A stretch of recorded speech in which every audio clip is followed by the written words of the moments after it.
নমস্কার বন্ধুরা, কেমন আছেন সবাই? আজ আবারও আপনাদের সকলকে আমার চ্যানেলে স্বাগত জানাই। এই দিনটা ছিল শনিবার। সারাদিন ধরে আমরা বাড়ির কাজ শেষ করে রুম গুছিয়ে বিকেলবেলা বেরিয়ে পড়েছি সুন্দর মনোরম দৃশ্য দেখতে দেখতে একটি পপুলার জায়গায়, যেটা হচ্ছে সোনাঝুরির হাট। সেই হাট যেটা আমি এতদিন পরে গিয়ে দেখছি। এখানে খুব সুন্দর সুন্দর জামা কাপড়, জুয়েলারি, আরও অনেক কিছুই দেখতে পাবেন। ঘর সাজানোর জিনিস অনেক কিছুই দেখতে পাবেন। আমরা সবাই মিলে সাইকেল নিয়ে বেরিয়েছিলাম, বন্ধুরা মিলে। আপনারা বোলপুর এলে যে কোনো টোটোওয়ালাকে বললে ওনারা সোনাঝুরির হাটে পৌঁছে দেবেন। হাটটা মূলত ওই দুপুর থেকে বিকেল পর্যন্তই বসে। সকালের দিকে সব দোকানদার আসেন না। দুপুর থেকে সব কিছুই পাওয়া যাবে। এখানে ছেলেদের সুন্দর সুন্দর প্রিন্টের শার্ট, পাঞ্জাবি, মেয়েদের জন্য টপ, কুর্তি সব কিছু পেয়ে যাবেন। এছাড়াও এই ঝুমুর নাচ রয়েছে, যেটা অনেকেই এসে এনজয় করছেন, ওদের সাথে নাচ করছেন, উপভোগ করছেন। এখানে আপনারা কাঁথা স্টিচের শাড়ি, কুর্তি এই সব কিছু পেয়ে যাবেন। নেক্সট কোনো দিন গেলে আপনাদের একটা একটা জিনিস আলাদা আলাদা করে ভিডিও করে দেখাবো ডিটেলসে। এইদিকে আপনারা ঘর সাজানোর জিনিস, ছোট ছোট কানের, গলার, চুড়ি এইসব দেখতে পাবেন, হার। এখানে প্রচুর দোকান রয়েছে, প্রচুর ভিড় হয়, যেটা আপনি না আসলে বুঝতেই পারবেন না। অনেকটা বড় জায়গা জুড়ে এই হাটটা বসে। তো চলুন হাটটা একবার ঘুরে দেখাই।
এই হাটটা কেমন লাগলো কমেন্ট করে অবশ্যই জানান।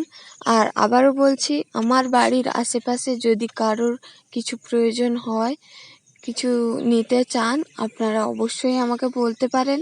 অবশ্যই টাইম লাগবে। এছাড়া লাইক, শেয়ার এবং সাবস্ক্রাইব করুন, পাশে থাকুন। আরও এই রকম নতুন নতুন ভিডিও পেতে শেয়ার করুন। Thank you.